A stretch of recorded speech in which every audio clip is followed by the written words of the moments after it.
Hey everyone, this is Razador's Pokemon Shenanigans, and welcome to the long-awaited finale of our Fire Red baby Pokemon runs. And hey, gotta save the best for last, Tyrogue is my favorite baby Pokemon, and second favorite overall, passed only by Sneasel. I'm real excited for this run, so let's not waste any more time and dive right into the rules. Only one Tyrogue for all battles, and just like the three mons before him, he gets access to a single egg move. I went with Mach Punch because although High Jump Kick is stronger, not only does it miss, but missing will damage us, but Mach Punch also gives us priority, helping us out quite a bit with our speed. Now, speaking of speed, here's our stats. We got a 35 in everything, adding up to 210, yet I remain confident that this little guy can give Magby, Smoochum, and Illakid some competition. Because I don't use PK Hex to give our mons max IVs like I do in Invasive Species, I had to reset quite a few times to get a Tyrogue with Jolly Nature, and one with decent IVs on top of it. You might think that I'd want Adamant Nature over Modest, but trust me, we'll need every last bit of speed that we can get.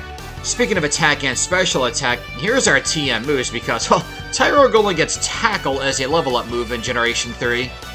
Well, I can see some useful tools on here, Bulk Up, Earthquake, and of course more commonly available moves like Return and Secret Power. This little dude's got some nice moves, a little limited, but we can work with it. It's a shame that Thief is special in this game. It had an awesome synergy with Bulk Up, but c'est la vie. Last but not least, here's Tyrogue's move tutor list in Generation 3. We can pick up Mega Kick right outside of Mount Moon, and Rock Slide will surely help us against the rival and some other major trainers. In fact, Rock Slide will eventually become mandatory, as we'll need a strong move to hit Agatha's ghosts with. The baby Pokemon who ran before Tyrogue also did the post-game, and our little protagonist is no exception.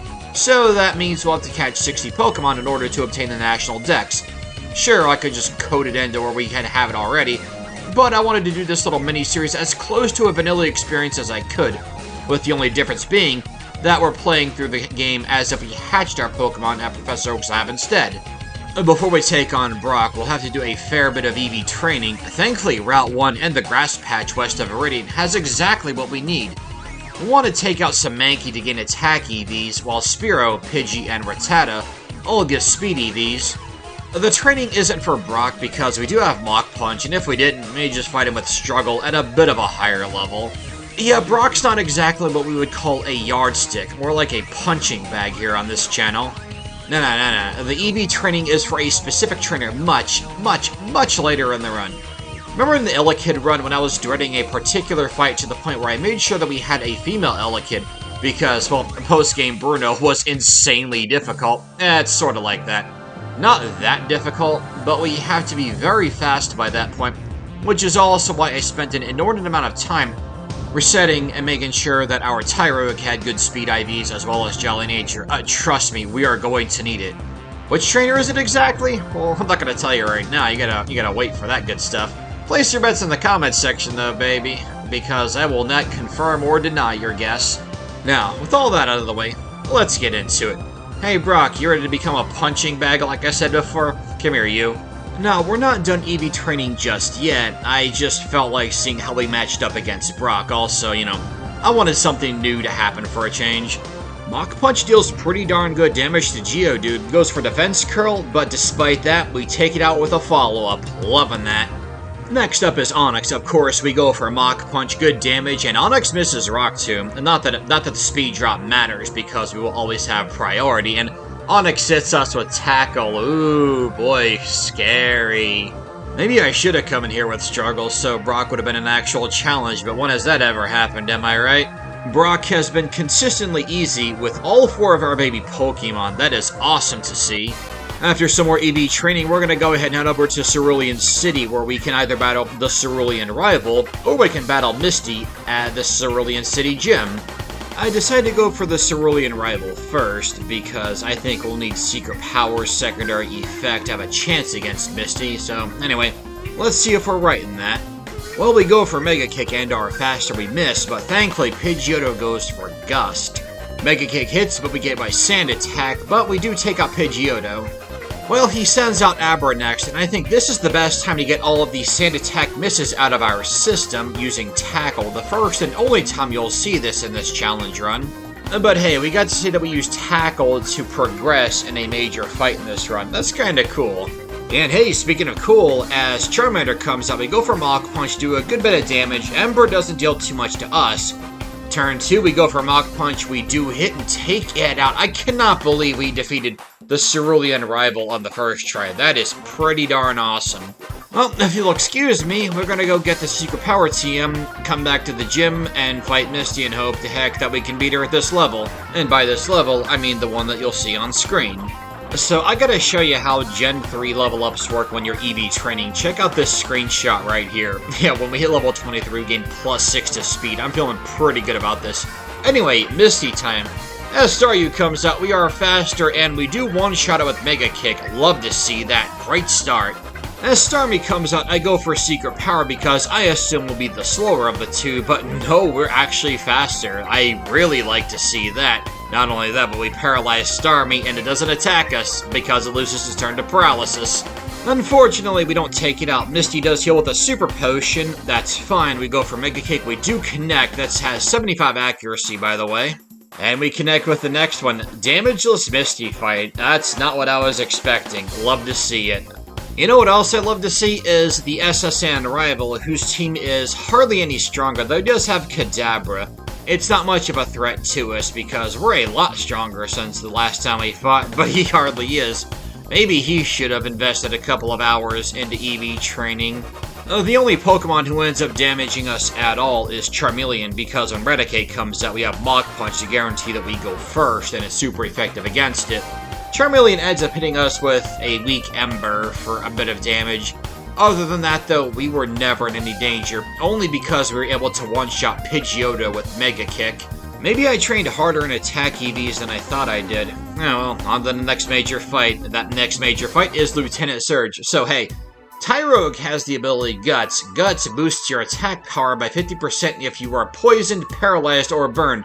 I wonder why I would mention that when two of his Pokemon, have the ability Static, and we got afflicted by it when we took out Pikachu. Yeah, there it is. Let's hope that Raichu doesn't destroy us with same-type Shockwave. But this is Lieutenant Surge we're talking about, so rather than doing that, he goes for Double Team. And because I guess he thought Double Team just automatically wins fights, Mega Kick with its lower accuracy still hits and one-shots Raichu. That's pretty cool. So hey, if you're new to the channel, first off, welcome. Love to have you here. Glad you've stuck along with the video for this long. I'm about to show you where you can get a hidden Leppa Berry, along with a couple of other berries in this little grass patch here, but the Leppa Berry is the one that we want, because Leppa Berry restores 10 power points to a single move. It's basically an ether as a held item. Pretty cool. There are 2 more here in Fire Red that you can get. We'll see those a little bit later in the video. Anyway, next up is Celadon City, and between Erica and Giovanni, I think that because we're a fighting type with Mach Punch, we're going to go for Giovanni. It will be super effective against his entire team, so let's see how this goes. We also have Brick Break. Does not one-shot, but that's fine. Rock Throw does very little to us due to the fact that we resist it.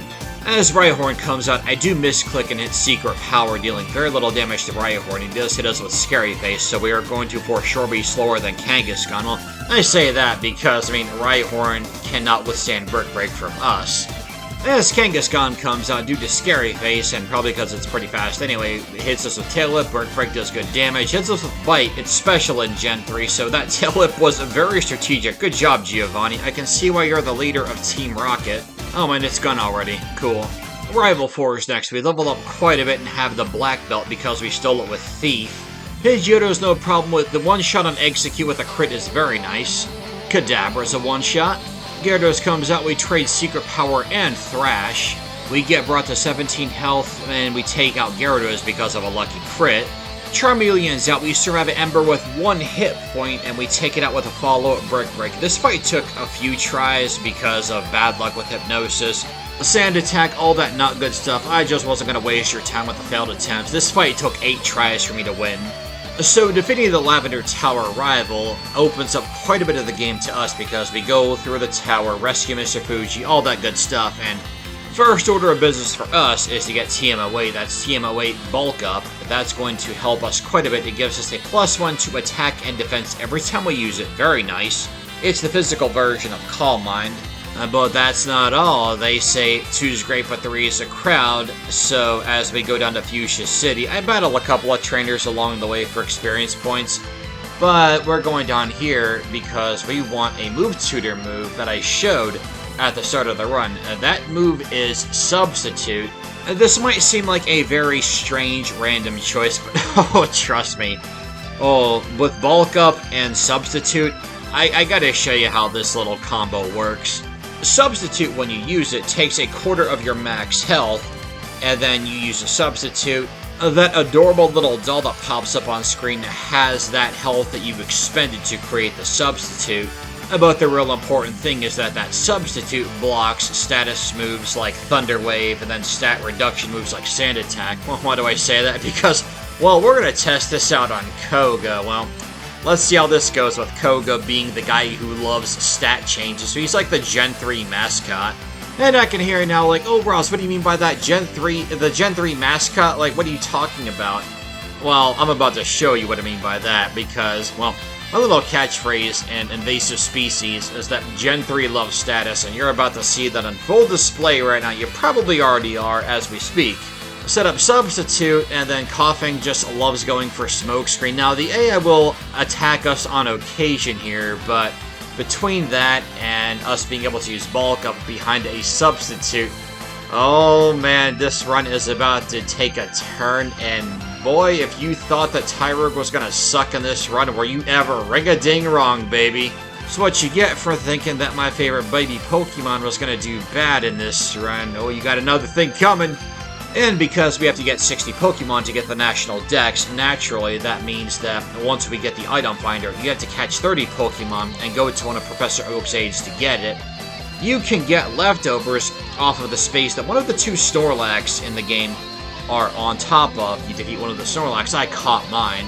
After you defeat the Snorlax, you stand over the spot it was on, use the item finder, and then you can get the leftovers. You know, I don't want to know what Snorlax was doing on that space to put the leftovers that far in the ground. Maybe in this game, those are Snorlax's actual leftovers, which it was storing away for a rainy day. Like, we just stole a wild Pokemon's food supply. Like, are we actually the hero in this story? I don't think so.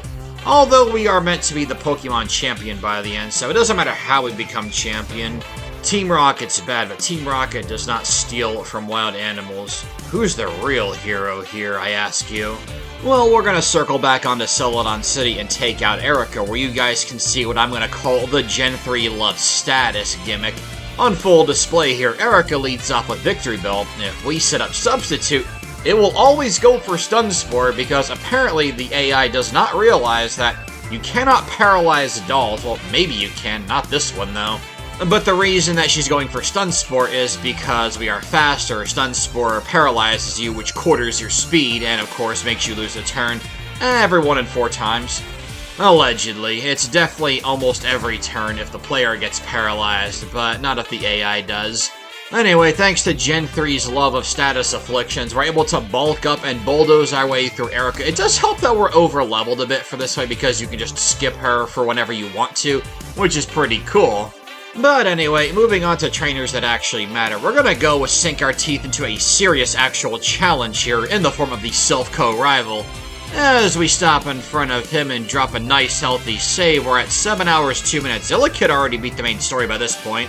And now the Pidgeot that the rival has does have Feather Dance, but because we're a fighting type and he has Wing Attack, same type, and can deal a lot of damage to us, I think the best thing for us to do here is to use Bulk Up and see just how many we can tank before we can one-shot Pidgeot with the attack boost from Bulk Up. And despite how hard Pidgeot is hitting us each time we use Bulk Up, thanks to the defense boost, we take less damage, even with taking super effective damage. Well, I counted 3. Feel free to correct me on that if I'm wrong, because I'm terrible at counting. One day I'll learn. Okay, with that many Bulk Ups, it takes 2 secret powers to take down Pidgeot. Was really hoping for a paralysis there, but no luck. And after Pidgeot goes down, the rival opts to send out Execute, due to it being part Psychic type, and Secret Power does good damage to Execute and does paralyze it. However, it doesn't lose its turn and we go down to Confusion. Alright, we're gonna go learn Rock Slide from the move tutor, and that will for sure make Pidgeot go down faster. 75 base power, 90 accuracy, and I think it's a 30% chance to flinch. I actually tried a couple of more times before going to get Rock Slide, because I like to hold off for as long as I can before learning move tutor moves in Gen 3, but we never got past Execute, so learning Rock Slide was indeed the right play. What was really cool out of all those failed attempts is that Pidgeot never once went for quick attack no matter how low we got on health. Anyway, we are back with Rock Slide, and we're going to use 2 bulk ups. After 2 bulk ups, we are able to one-shot Pidgeot with Rock Slide. We're still going to need to flinch on Execute to get through this fight, though.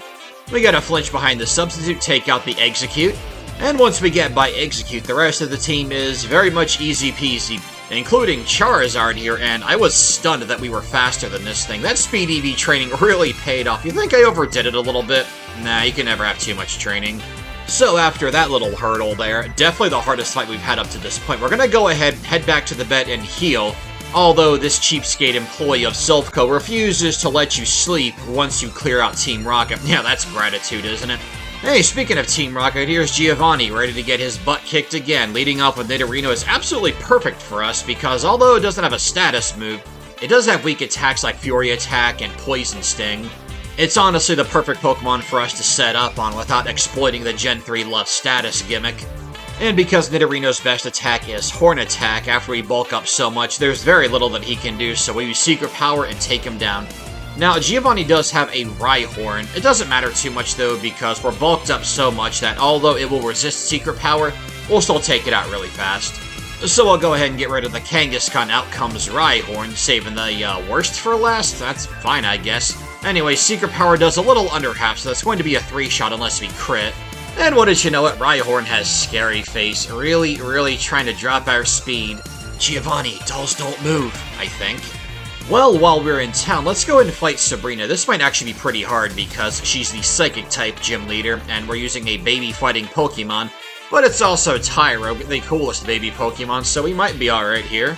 Now, we're actually not going to set up Substitute right away because Kadabra goes for Future Sight. We'll set up Substitute when Future Sight hits us. But that move also has 90 accuracy, an interesting design choice considering that you're supposed to see into the future. You would think that that move would bypass accuracy and evasion, but, well, guess not. Anyway, one Secret Power, down goes Kadabra. Next up is Venomoth. We'll switch to Rock Slide to deal super effective damage and for sure take it out. Oh, wait, we just won the entire fight. Yeah, I was barely paying attention. That was pretty awesome. Proud of that Future Sight substitute strategy. Alright, here comes Blaine. We go for Bulk Up. Growlithe goes for Fire Blast, does a little under half to us. Rock Slide takes him down. Next up is Ponyta. One Rock Slide, it goes down. Rapidash is out next. We go for Rock Slide. We leave it with a Sliver. It goes for Fire Blast and misses. 15% chance of that, so we use Bulk Up when Blaine heals it. Then we'll for sure one-shot it. There's the Rock Slide. Down it goes. Now we need to get a flinch against Arcanine here because I think Fire Blast will take us out. Turns out that Bulk Up was required there because Arcanine flinched and we dealt over half damage. We don't miss with the follow-up and take him down. This fight did take a couple of tries due to getting crit a lot and Rock Slide missing in an opportune moment. I just wasn't going to waste your time with it. That was a lot harder than it looked, I promise you. And now, because we have to go to the Sevi Isles anyway, let's go ahead and clear out the first 3 islands. That way, once we come back with the National Dex, we can go straight into the post-game story. While we're at it, we can get some fun little hidden items here, such as the rare candy here. And coming up here on island number 3, after you defeat the biker gang, you cut down the tree, you can find a hidden power point up. We clear out the little side quest here, Bill takes us back, and we are going to battle Giovanni at Viridian City. Boy, I sure hope he doesn't lead off with a Rhyhorn that has Scary Face and will spend all of his power points trying to slow the speed of a doll that is inanimate and cannot move. I can't think of a reason why that could go wrong. Could you? Yeah, this is the 8th gym leader. Just can't figure out that, we're behind a substitute. And just keeps going for Scary Face, and we get so powerful, even though we have Secret Power, which deals ineffective damage against the 2 Rhyhorns. Well, look at that, we're already done because they really like trying to scare dolls. Good job, Giovanni. I can see why you quit Team Rocket after this fight. Now, the Silphco rival is pretty difficult. I'm going to call him Badge's rival. You get the 8 badges, you fight this guy before going to Victory Road. Now, Badge's rival will have a Rhyhorn on his team. Sadly, no Scary Face to exploit. Not that it matters, because he leads off with Pidgeot, and we know how tough that was last time, so we're going to have to just suck it up and take the Aerial Ace, I believe it is. It's Aerial Ace or Wing Attack. We'll find out here in just a sec. But our leading up strategy is the same. We're going to lead off with Bulk Up so that we take less super effective damage. Pidgeot goes, and turns out that it is Wing Attack. Yeah, Aerial Ace is in the final fight. We'll set up bulk up on turn 2. Pidgeot goes for wing attack. Thankfully no critical hit, that would take us out. Rock Slide doesn't miss, down it goes. Alakazam's next, and we are faster, take it out with a critical secret power. Charizard's next, one Rock Slide easily takes him down. And now against Rhyhorn, we'll go ahead and set up our substitute. He goes for a takedown thanks to our bulk ups, doesn't do all that much damage. However, the follow-up takedown despite bulk up is enough to destroy our substitute. Not a problem though, thanks to leftovers we'll make another one, and we're going to keep bulking up until we're able to take out Rhyhorn with secret power. We will teach Brick Break soon, I promise. It's just that Secret Power's coverage as a normal type move is far more beneficial to us than Brick Break, even though with same type attack bonus, we're going to need something for Psychic types, all that good stuff. Secret Power is also a reliable choice if I don't want to risk the 90 accuracy Rock Slide against something like Gyarados. As we travel through Victory Road, we're going to find another hidden Lepaberry here. There's 3 total here in Pokemon Fire Red, and once you get clearance from the Thunder Badge guard, you just go to the little grass patch there, pick it up, and you can be on your merry way. So we're going to go and cut straight on over to the Elite Four. I did fight some trainers en route to the League, and doing so along with the EV training puts us at 11 hours 45 minutes. Time-wise, our little buddy got the lowest score, but can he make up for that with consistent battles against the Elite Four? Well, let's find out. Lorelei's up first, Dugong's out, you know the drill. One bulk up will one-shot Dugong, very nice, and we go for Rock Slide against Slowbro. Get the flinch, that's awesome. Unfortunately, we missed the second Rock Slide, and Surf punishes us. Rock Slide hits, doesn't flinch, and we get finished off by Ice Beam. Now, you can see the weakness to our strategy here. It's because we need Bulk Up and Substitute as 2 required moves for our little Gen 3 Love status gimmick to work.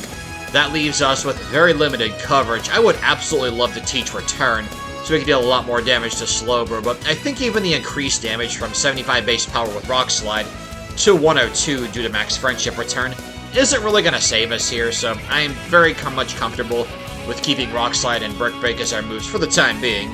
We can also teach Brick Break and Secret Power whenever we want to, because you can buy the TMs from Celadon City. But we get the luck we need to get by Slowbro, and with Cloyster next, yeah, we're setting up Substitute here. So Cloyster's only attacking move is Dive, and this thing absolutely loves to spam Protect, so it can spam Protect all at once, so while we go ahead and spam Bulk Up, Brick Break one-shots Cloyster, which means we're going to one-shot the rest of the team, being that Cloyster's defense is the highest out of Lorelei's roster.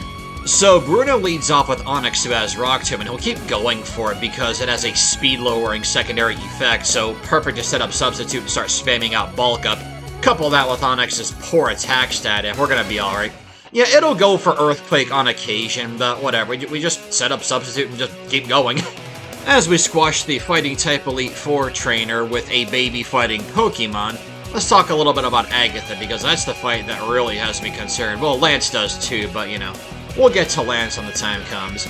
Agatha's Gengar that she leads up with has Confuse Ray and Toxic, which is great for our Substitute, but it also knows Double Team. Not great when you're using a non-accurate move to fight her ghosts to begin with. Still, though, it's best to go ahead and set up our Substitute in case of Toxic or Confuse Ray, but no, it's going for a Double Team, and we're going to take a bit of a chance here and set up some Bulk Ups while it continues to build its evasion, so this could be bad. Gengar will go for Shadow Punch, which is very weak on it, and we're bulked up, so that doesn't matter. Rock Slide one-shots Golbat. Against Haunter, we missed the first time with Rock Slide, but it goes for Hypnosis. Our second Rock Slide does hit, down it goes. Her second Gengar is a one-shot, and as Arbok comes out, you'll notice we don't get hit by Intimidate. That's thanks to the Substitute. Critical Rock Slide takes him down, so it's time for us to make our way to Lance. I am so happy that RN Jesus Kun gave us his blessing, and what more appropriate time with Christmas being, well, tomorrow. Well, this is scheduled to upload on midnight on the 25th, so it'll be Christmas, but yeah, you're hearing from Roz from the past, yo.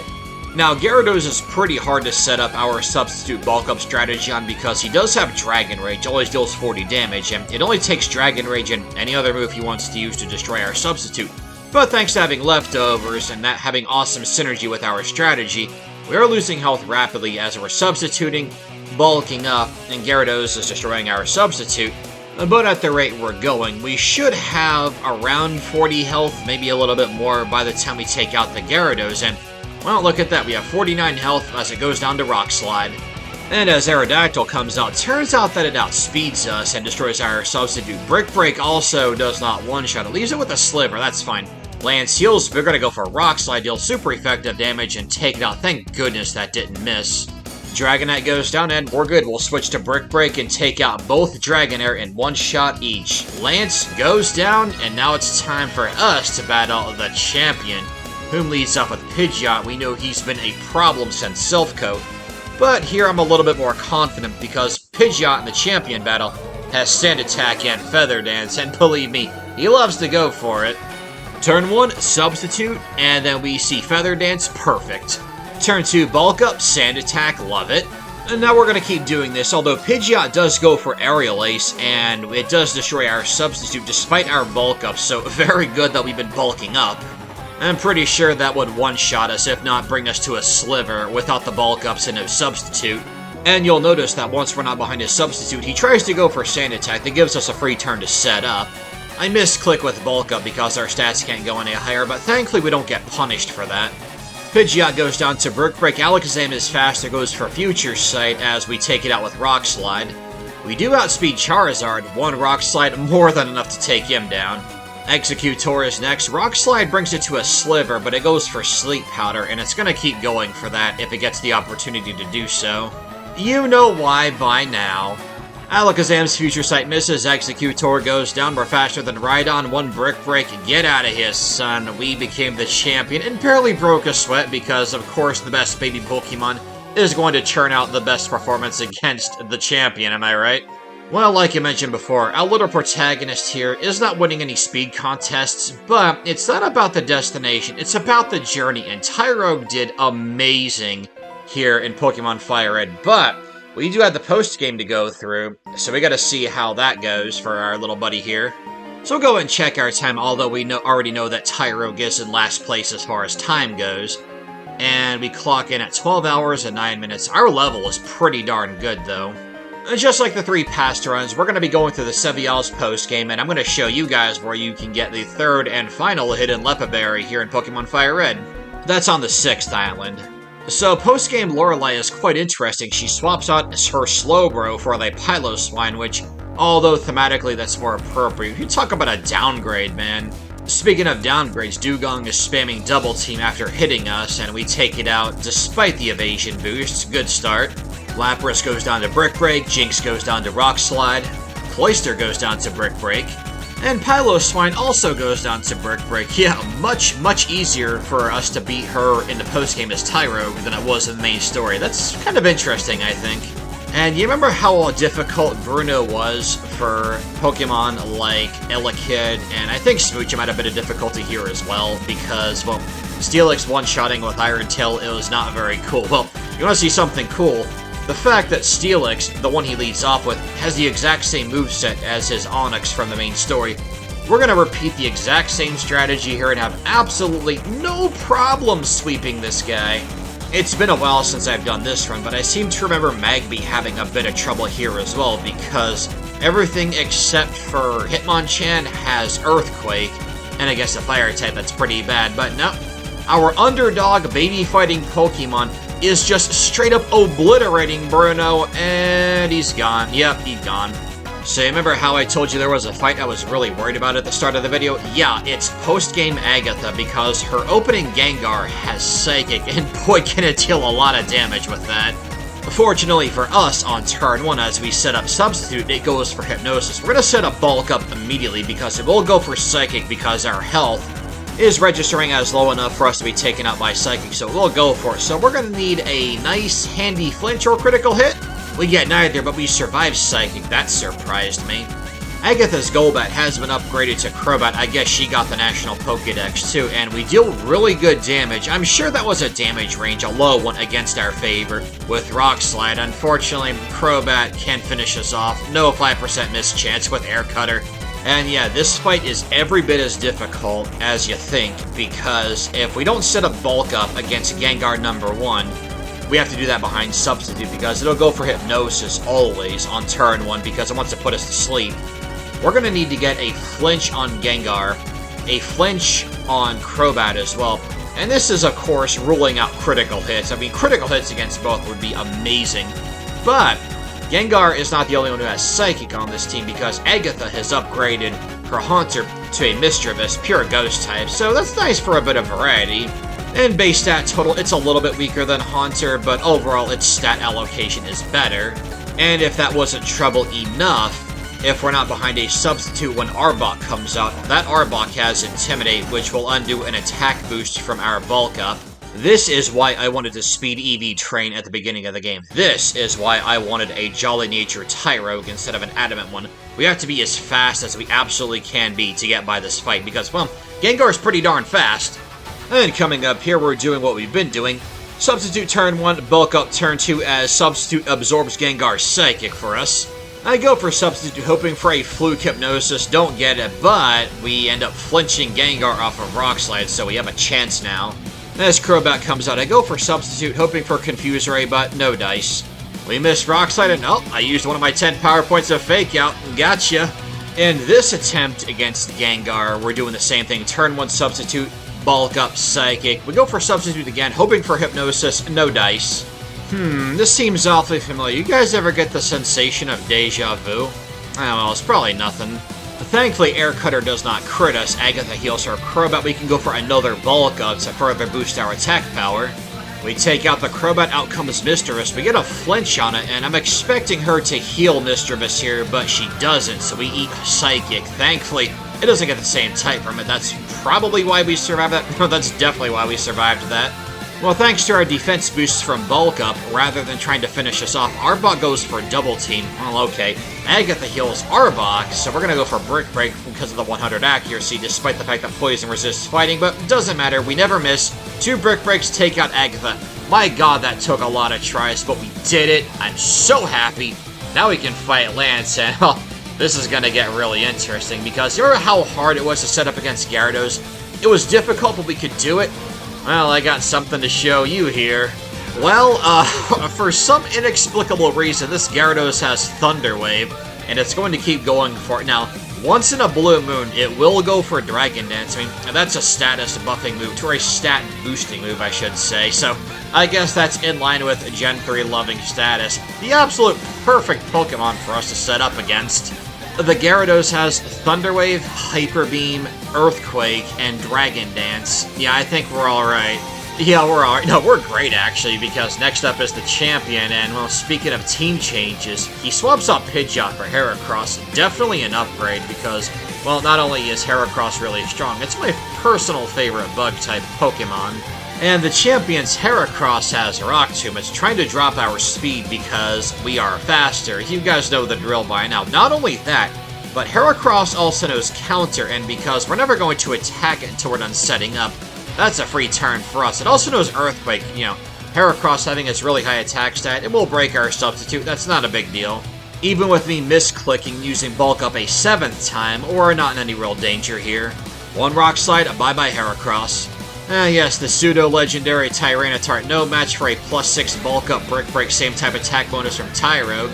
Alakazam's out next. It does resist Brick Break, but with +6 thanks to Bulk Up and it being frail, yeah, it's gone. Now against Executor, I get a bit cockier. I go for Brick Break. It doesn't one-shot it, goes for Psychic and destroys our substitute. Now as the champion healed, I set up substitute. I should have gone for Brick Break just so we could take out this thing as soon as possible. But our substitute once again gets destroyed by Psychic. I guess that's not a problem because Charizard's out, we're faster, but we don't have substitute. Well, let's take out the coconut tree there before... Oh, there's Charizard. Alright, we're gonna go for Rock Slide in. Of course we miss, and we get taken out by Fire Blast. You know, that's okay because I actually meant to teach Return over Rock Slide. We don't need it anymore. So that's basically the game saying, hey, idiot, you forgot to change your move. Use 100 accuracy Return, and you'll be alright. Well, let's see if the game punishing me for that actually holds up. And you guys know the strategy by now against Heracross. We're gonna go ahead and set up our bulk ups behind a substitute while it tries to lower the speed of a doll that is just meant to sow kits. It's very interesting to see just how durable this thing is once we have some bulk ups set up. Again, normally Heracross would be a serious upgrade for the champion, but for our protagonist here, oh no. Although, to be fair, Pidgeot really wanted to try sand attacking that substitute, so I guess it breaks even. Tyranitar getting one-shot by Tyrogue will never get old for me. Next up's Alakazam. If it got one-shot by Brick Break return, definitely gonna do the job. Executor is next, one return, and it's done. Next up is Charizard. Again, we are faster, one return, Tyrogue takes him down. Charizard truly is the wet fart of the starter's final Evos of Kanto.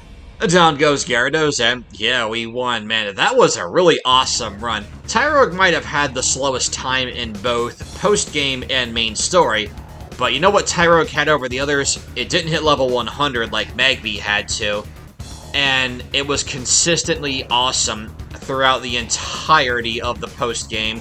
Minus Agatha, but that's okay, because all heroes need an obstacle to overcome, so it was kind of cool that Agatha was the final boss of the run. Time-wise, Elekid is the champion, but in terms of consistency, it's gotta be our boy Tyrogue.